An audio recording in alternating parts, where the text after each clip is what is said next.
A day in the life of a work from home mom, solo parent edition. Good day everyone! It's one more shift before rest day kaya gagawa muna tayo ng coffee today and I decided to experiment so naglagay ako ng chocolate ice cream sa iced coffee ko. And lately I've been craving sweets so nagkuha rin ako ng snacks na cashew nuts and Maltesers.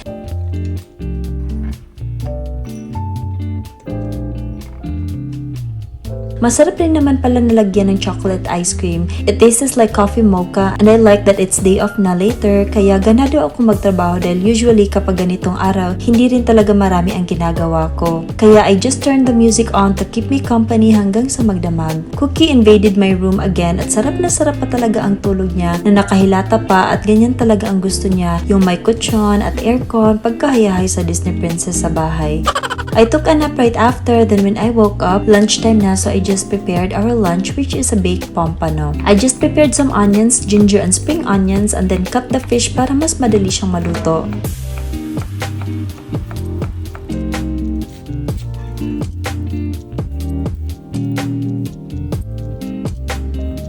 Nilagyan ko rin sa ilalim ng mga spices para mas malinamnam. For the sauce, I just put some soy sauce, cooking wine, pepper, and sugar, and mixed it lightly then arranged everything in a baking pan. I covered it with foil wrap para hindi masunog ang fish and just bake it for 45 minutes.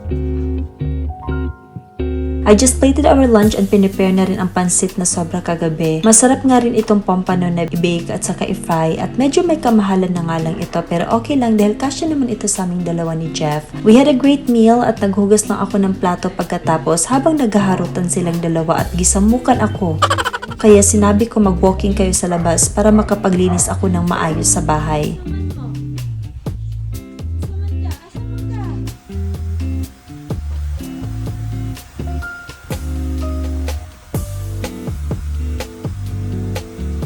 Si Jeff hindi na naubos ang mga saging at naumay na siya kaya nilagay ko na lang sa plastic food keeper para ma-freeze ko siya. Or siguro gagawa ako ng banana cake, depende na lang kung ano ang trip ko next time. Dahil may sweet tooth cravings kami, nag-order na naman ako ng donut and we had Jayco this time and favorite flavor ko talaga ang Al Capone, yung maraming almonds. Nagpahinga lang ako after maglinis and nag-chill sa sala habang nanonood ng mga vlogs and nag-message yung kapatid ko na dito daw sila matutulog ngayong gabi. Buti na lang wala akong work kaya magkakabonding kami. Nag-prepare na lang ako ng dinner namin kasi dito na rin sila maghahapunan. Gagawa ako today ng silken tofu na hot pot and just prepared onion and spring onions, then the beef and sliced it. Ginamit ko ang Gabor cooking pot ko dahil pwede nga rin dito mag-gisa ng mga ricados and while nagluluto ako, dumating naman ang kapatid ko at ang wife niya and 2 kids at saka yung isa ko pang kapatid.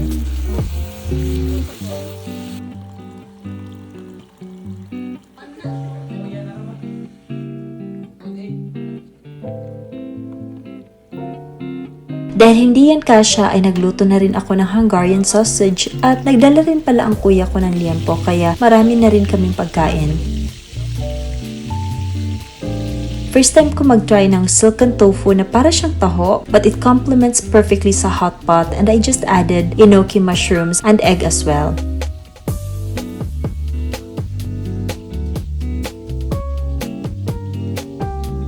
I just prepared our dinner today at tumating rin yung sister ko and her BF na kapitbahay ko lang kaya nagsalo-salo na kami sa hapunan at bonding time na rin namin kasi minsan na lang rin kami magsalo-salo dahil busy na rin.